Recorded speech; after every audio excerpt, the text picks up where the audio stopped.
Good morrow, Hayley Jeffson of Maddie Manchester. Cook. How are you? Lady Maddie Cook of Newcastle. How are you? Thank you.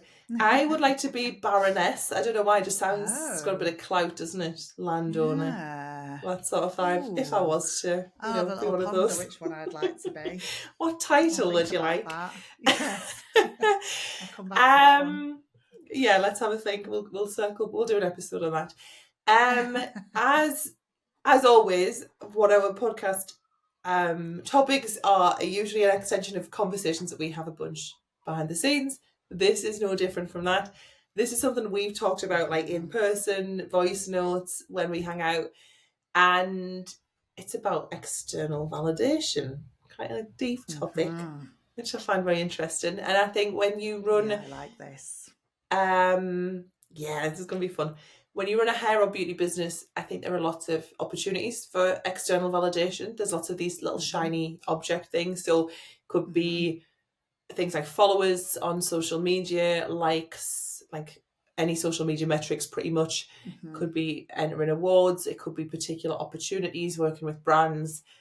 And I think sometimes but also, it's... Maddie, just people saying they like their hair. Yeah, that's it. Yeah, just like a little pat on the back. Every hour or two, someone says, "Well done." Yes, that's very true. Actually, we do choose a job where we are continuously given little gold stars, little pats on the head. And I think sometimes it's great for me. I like it. It's a little dopamine boost. Great if you've got ADHD. It can be motivating. If you're lacking motivation, then realize you've been nominated for an award. That can feel really good. Sometimes it can boost morale if you're feeling a bit sort of stuck in the rut. And also, I think there's a sort of darker side or downside to it where, in my experience, where I've got a bit stuck with it, or I've been a bit obsessed with it or chasing it, where it's also come at a bit of a cost to other things. What do you think? What's your thoughts on external validation? Oh, I mean, I just completely agree. And I end up talking about this so much in my work, in coaching and stuff like that. And I think, one way to think about this is, do you remember in the pandemic, a lot of hairdressers' external validation disappeared overnight and I hadn't even thought about that. them. Yeah. These were all the conversations I was having when I was coaching hairdressers all over the world in the pandemic, was they were getting fed up and weren't making the connection that this hourly validation that a lot of us were getting had gone, and they weren't getting validation. Right.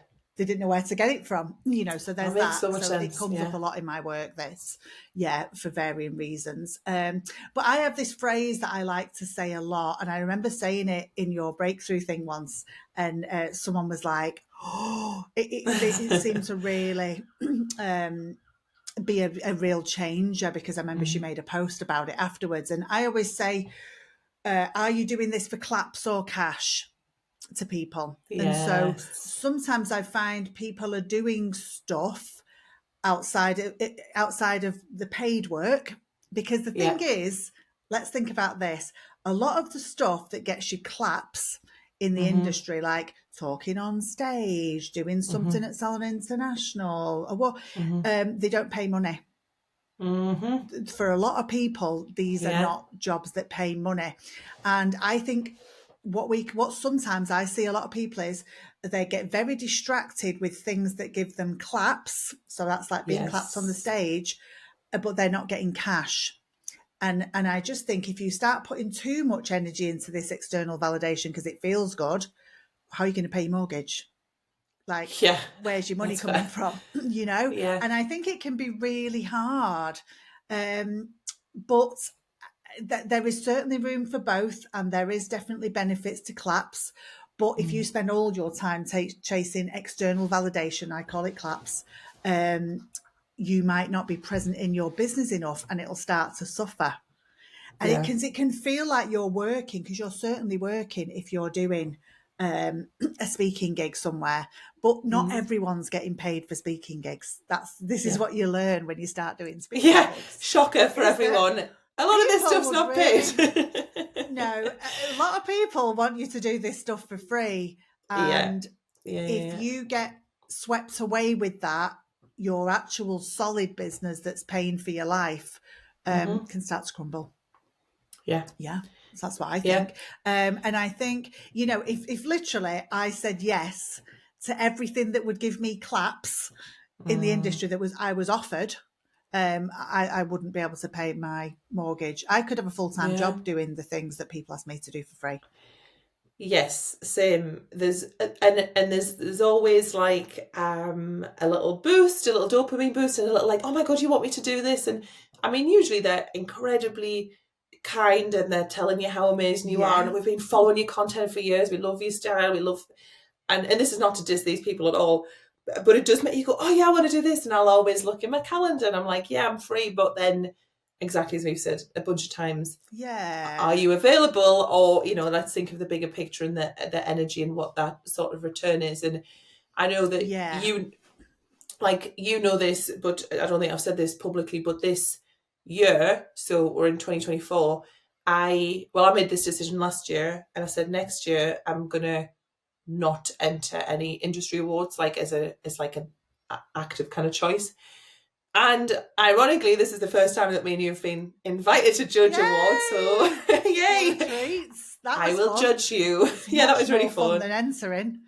Yes, and I want to sort of say why I did it. This is not because I'm like in a huff with awards. This is not like I haven't won anything, so screw this. You know, I'm not gonna do it. What I reflected on, I remember literally having this conversation with you in person as we were walking to our hotel from an award, and I kind of did the mental arithmetic of the financial costs. So the cost to, you know, they're all in London pretty much. So for me and you to get to London, we're not. We're very far away.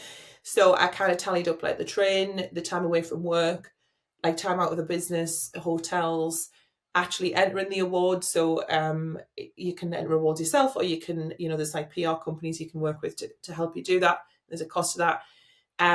Energetically as well, like that's something that we talk about a lot. Yeah, the ticket as well, because not all of your tickets are free either, even if you finalise some are not free. Yeah.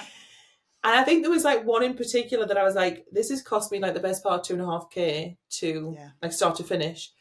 And for me, you know, I'm a big numbers person. I'm a big metrics measurement person, and I know the ROI of pretty much everything I do in my business. And what fell out of congruence, let's say, was doing this thing that was actually quite expensive and costly in a few different ways, with no control over the return on investment.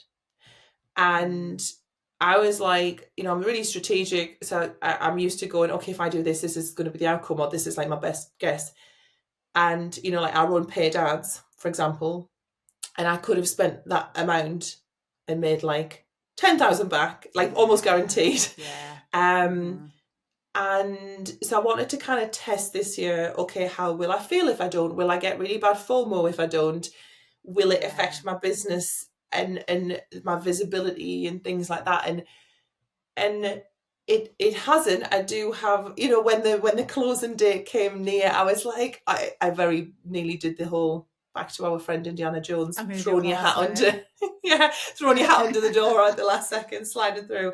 But I was very restrained and I didn't. And I remember one of my favourite award ceremonies I've been to is one that I really randomly got a ticket at the last minute because I was in London and I wasn't nominated for anything, but I was with friends who were.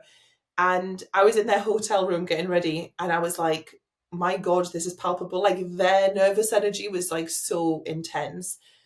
I had a mid time because I had no skin in the game. Yeah, like no stakes. And I'm excited for us to go to by the time this comes out, we may well have been, but we are going to be going to the awards together, aren't we, that we've judged, and we're not nominated for anything. So I'm just we're there to have a nice time. Absolute relief. Just have a nice time is a lot more fun. It's very stressful. We've both been when we've been nominated and not won, and it's not even the not winning, just the anticipation of the whole thing it feels quite stressful. And I think it's high stakes because of the money you've spent. That's exactly it. It does feel like that, and it's like you can really feel it, and it can feel a bit out of control, and it can feel like giving your success or validation to someone else or to a stranger or to the look of the draw of who was in that room at the time, who was judging, who else was entering. Like it does feel really out of control, and I don't like to feel like that in business. And but it's absolutely not to say that this is a forever thing. I do other things for visibility. I absolutely do other things for external validation. Just the awards piece was like a specific thing this year that I wanted to kind of test and try out.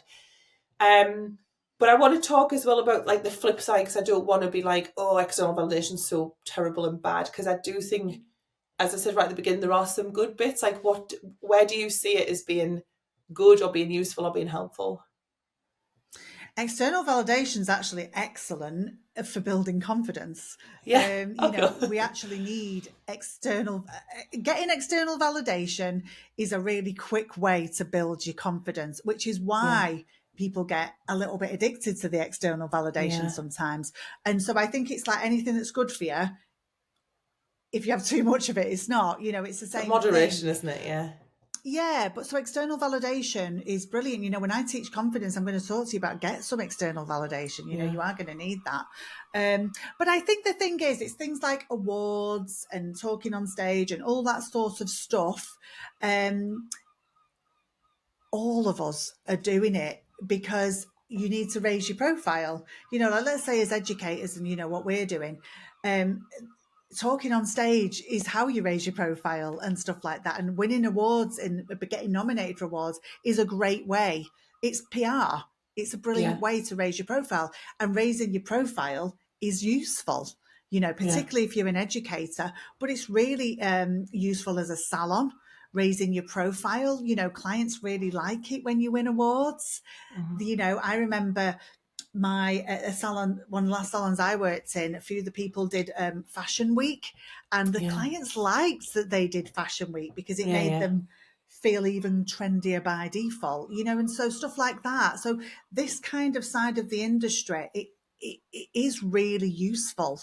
But I think the thing is, where the problems come is when you start adding up what this is costing you and how much it's taking you out of your business. This can really become a problem. You do need a certain level of popularity, for want of a better word, but you need to be known. If no one knows you, no one's buying your education. If the magazines don't know who you are, you're never going to get, no one's going to put a quote from you in there. Do you see what I mean? Like you've got to put yourself out there to some degree.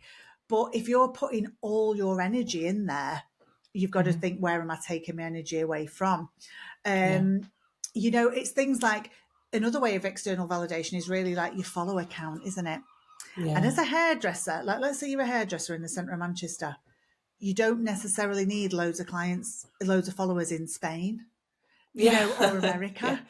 They're really unlikely to sit in your chair regularly. And so if you start chasing a big follower number because it feels nice, they're probably not converting into actual paying clients. And so I just think it's this, you've got to start paying attention to, is this claps or cash? That's always what I want to say. Is this taking you away from what really matters? Because external validation does matter, but running your business matters a bit more. That's really how I think about it. And I think, but also another brilliant thing is that when you enter awards, your clients get dead excited for you. They like to see what you're doing. They like to hear about it. People do like to hear that you're doing stuff that sounds cool and that is cool. And all of that stuff. And they want to see your photo shoots and they want to see you in your dress going to the awards. And, they're excited for you if you win and they're really sad for you if you don't. And so external validation is brilliant. It is brilliant, Maddie. I just think it is in the right dose. Yeah, and it sounds like it sounds as well like it's about the relationship you have to it. Because where I see people get a bit unstuck is when they really put their eggs in that basket. So it's maybe about like, everything depends on this. Yeah, like that's when I think it can get really risky, is like, if I don't get this, or if I don't get asked on this stage, or I don't get invited to this event, or this other person does, my life comes crashing down. Like, I think when you have that relationship with it, that's when it can become a bit like, when it's the be all and end all. I think it can be really strategic and very helpful, like you say, in loads of ways, but it's really it's smart. how you relate it's to really it. smart. It is. It's when your sense of self is tied up in it that you start getting problems. Yeah, that's the phrase, exactly, isn't it? You know, I'll feel okay when I've got 30,000 followers. I will if I just get this award, 30,000 followers. People take me seriously when I get this award, and all of that sort of thing. You've got to really think. Well, you've got to really think, why am I doing it? You know, what's it all about? Yeah, that makes sense. So if there is anyone listening to this and they're thinking, oh, I am maybe chasing external validation, it's not a particularly healthy way, I'm not relating to it in a particularly healthy way, or I could see myself going down that route, what, to kind of wrap up, what would be your tips for that person, or how to prevent that? Yeah, I always think, what is this costing me? And so that's exactly what you did. You know, we were walking home from the awards, weren't we? And you started doing a little financial. This is classic spreadsheet brain. I was just like, all right, I was thinking about how much it pulled you away from your business, like, and energetically, how much did. And, you know, just as an example, entering this award cost you, how much did it take you out of your business? And you were thinking about, how did it cost? Well, you probably think about as well, but how did this cost me financially? And I think that's really important. Chasing this follower count, what is it costing me emotionally, energetically? Entering these things, doing this competition, taking myself to London to speak on stage for free. And, you know, don't get me wrong, these are good opportunities sometimes. But gotta weigh it up. There comes a point where you want paying. And so, you know, people don't want to be doing this for years and years and years. So I really want you to start thinking, you know, right, these are the claps I get, and this is what it costs me. Does it add up? Is it a decent balance for my business? You know, I think you need to start being, as you would say, more strategic. I think about a lot of these. Sometimes I'm asked to do things for free. And when I was, you know, in the early days of my career, I was doing it a lot more. And now, you know, I'm a bit more selective because I'm busier in my business. And I sometimes think, oh, this is free. However, it will benefit me in this way. And I can attribute a cost to that sometimes. You know, I'd pay a PR person this much to do that. And so, but I'm going to go and just pay my train fare and speak. Great. You know, and sometimes I can often we can justify that. But it is about starting to be more strategic with the external validation instead of just saying yes willy-nilly to everything and chasing it constantly. And I always think, you know, you've got to check in with yourself, look at the bigger picture and think, am I going to be okay if this doesn't go how I think? Will I survive if I don't win this award? Is it starting to matter too much?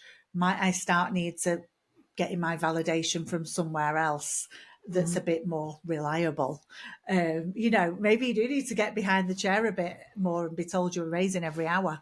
That might just be better for now, external validation wise. You know,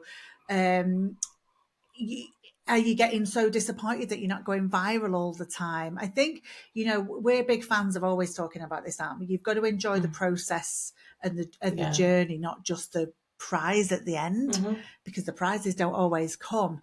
And so if you're someone who just loves the process of photo shoots and competitions, great, brilliant, and that you can afford it, brilliant. But if this is actually like an anxious nightmare from start to finish, I think you've really got to check in if this is the best sort of external validation for you.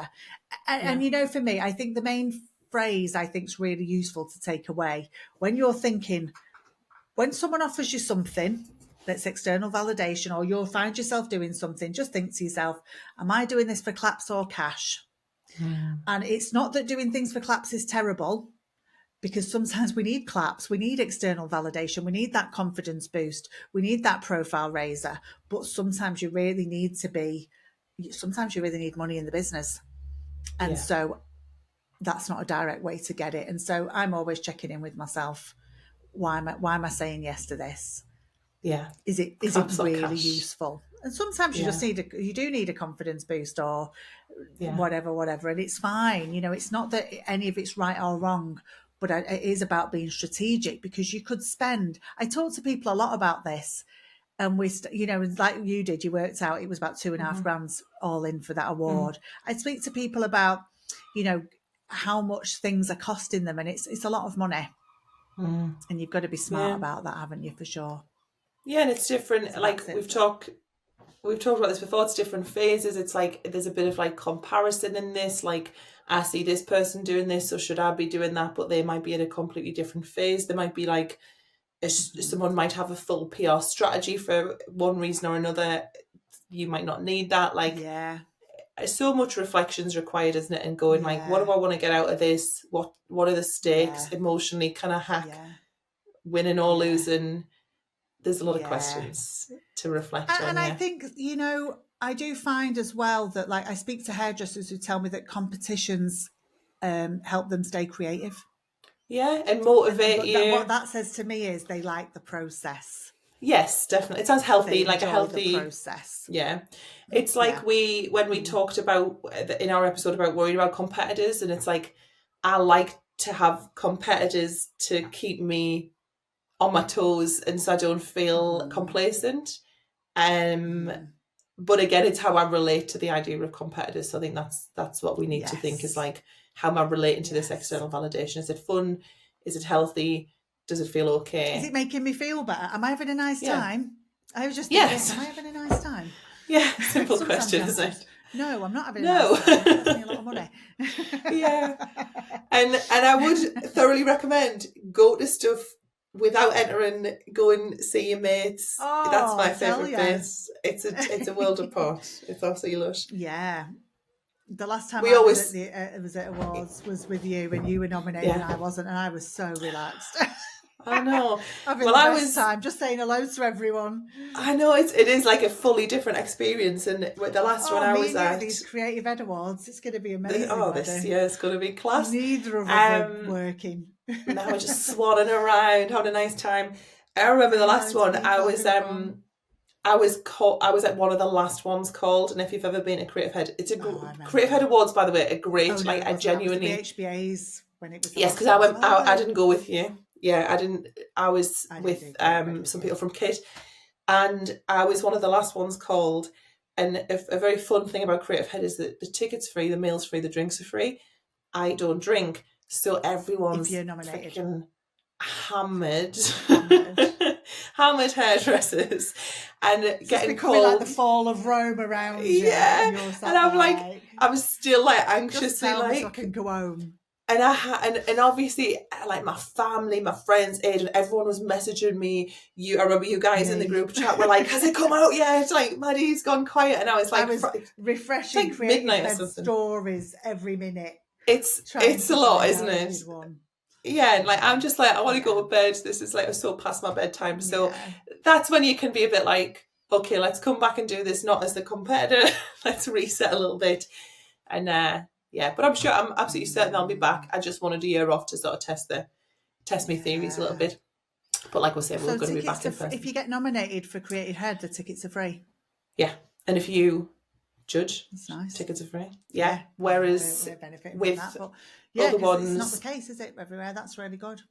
Yeah, some places, even if you finalise, you have to pay, and that's sometimes like a couple £100. So all things to consider, definitely.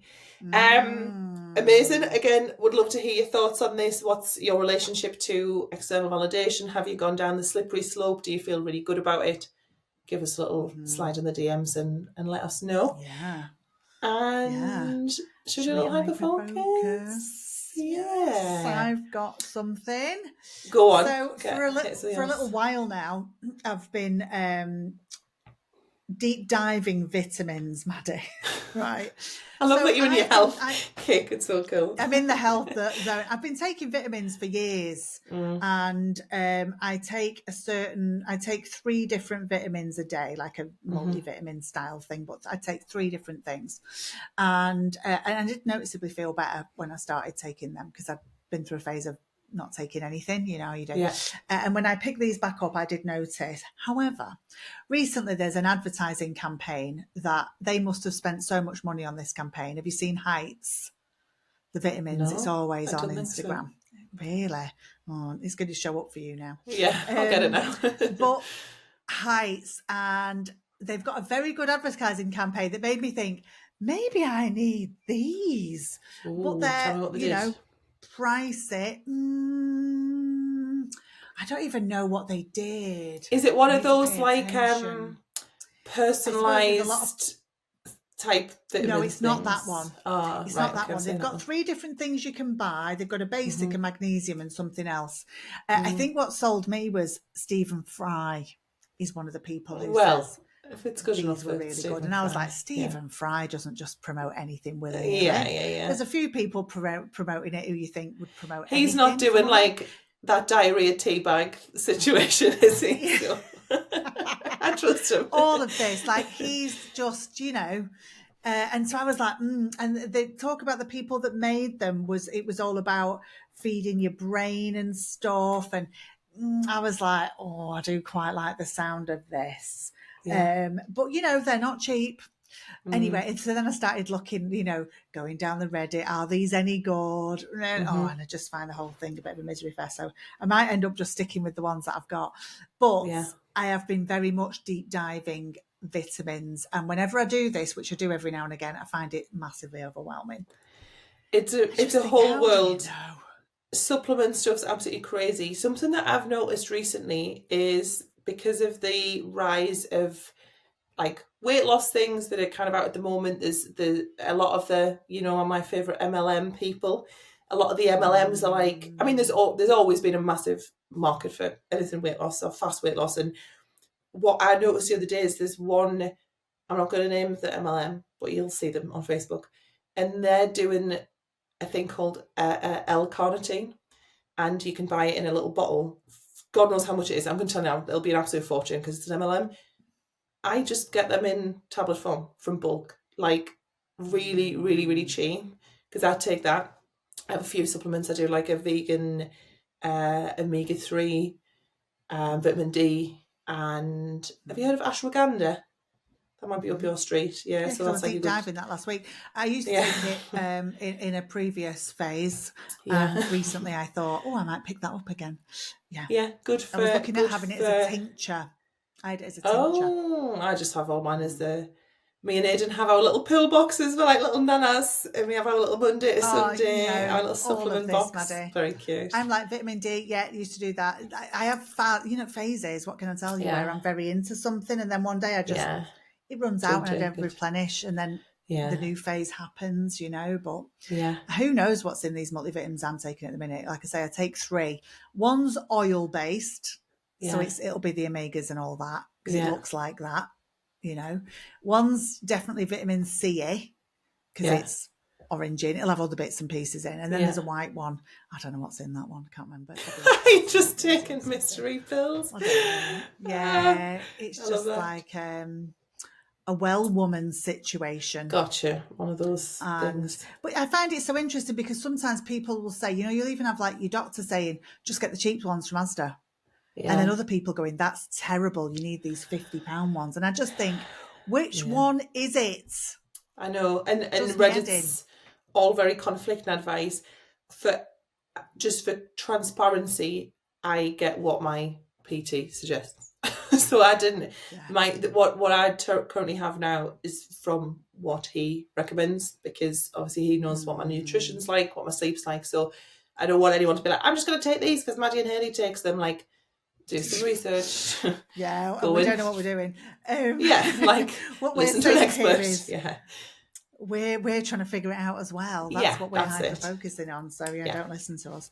But so I've been the vitamin deep dive, Maddie. Yeah, but Heights kicked it off because I was fine just taking the vitamins I was taking, and then Heights did this thing to me, going, could I do better? Yeah. And it's getting on my nerves though. Weirdly, we're very in sync, me and you, Haley, and it's funny. Like every time we talk to each other, we almost like have the same energy level, or we're feeling the same, or we both have like not slept very well the night before. It's so weird, isn't it? Like we have this like little twin separate life. And mine is not. I don't know if it's classed as supplement or not, but electrolytes. I'm really in an electrolyte. Did this kick off from Vegas? Well, it was a tiny bit pre-Vegas, so let's remember what the order was. So I put something online, I can't remember what it was, and someone who follows me had said, you need to look at electrolytes, and me being me, I went to the Co-op and I bought some Lucozade Sport Zero, which is delicious, by the way, and it's like, if you're tracking, it's like 1 calorie or something like that, but it's tasty, and it's got electrolytes in. And I replied to her and I was like, oh yeah, I just bought this. And she was like, you can do better than Lucozade. And I was like, oh, okay, sorry. And, that's what Brandy says to me on holiday. Yeah, it's so funny. I was like, it's good enough, we're trying. And but anyway, I appreciate her saying that. This is entry level. I was a noob. But it was helpful because she sent me some example, like ones that she looks into, and I just get everything from bulk because I've got like that next day delivery thing, so it's just easy life. Yeah. So I got the powder electrolytes from there that you just put in. Like I do drink tons of water, and I drink a lot of like diluted juice, as I'd call it. So I just put it in there. But it is a very it's salts basically, and it's to like it's sugar and salt usually, isn't it? Yeah, and it's like what you take when you're dehydrated, isn't it? Like, you know, if you Diorolite or something like that. Yeah. If you've had the runs, you're going to want to take it, aren't you? You know, or whatever. But but it's great if it's. Do you remember when I was in Vegas and I was like, I think I need some electrolytes. Yeah, I was drinking a lot of water, but it was so hot and I was so dehydrated. And so we went and found some in Walmart. We're talking like Vegas, just for clarity, was like they had a heat warning on when we were there. It was like 47, 48 degrees. It was the most insanely hot I've ever been. We've had a hot summer in the UK. But yeah, like, and obviously training, I walk a lot, so I do, although I drink a lot, I feel a bit dehydrated. So yes, I feel like we're in our like wellness girl era, as the kids would call it. Like, we're doing our supplements, we're doing our steps, we're getting our protein. Yeah. I like this era for us. I bounce between wellness girl era to sulky teenage era. Like, I bounce between those two. Crumpets and crying and that. Crumpets, crying, toast, lying on the couch, watching TV shows I've watched a million times, you know, not leaving the house very much. You know, I get very like teenage emo vibes about me. And I sort of tend to give up on a lot of this stuff. And then I bounce back. And, you know, so my life is really a bounce between the two. We're a pendulum. And I've just come out of a sulky teenager era. And I'm very much trying to be a grown-up who takes vitamins and eats protein. That's it. We're taking ourselves for walks. I've got to tell you, I feel a lot better. It's funny, isn't it? I know. I've done 800 steps today, and it's at the moment it's the afternoon. Yet. Well, that 800's none for me. Like, I've normally done like 10,000 before like 10 in the morning. So it's not a lot, that is it. I've done none. So let's wrap this up. Let's get out. Let's get some steps, Jebo. Let's be healthy. Or let's have a nap. One or whatever. See what happens. Eat a crumpet. Right, pal. It's been a pleasure. Right. I'll see you next time. Thanks for watching. If you enjoyed this episode, please like and subscribe. And don't forget to leave your thoughts in the comments. Please support those who support us and check out Timely, who we recommend is our favourite booking system for you. New customers can get 50% off their first 3 months with the code COFFEE50.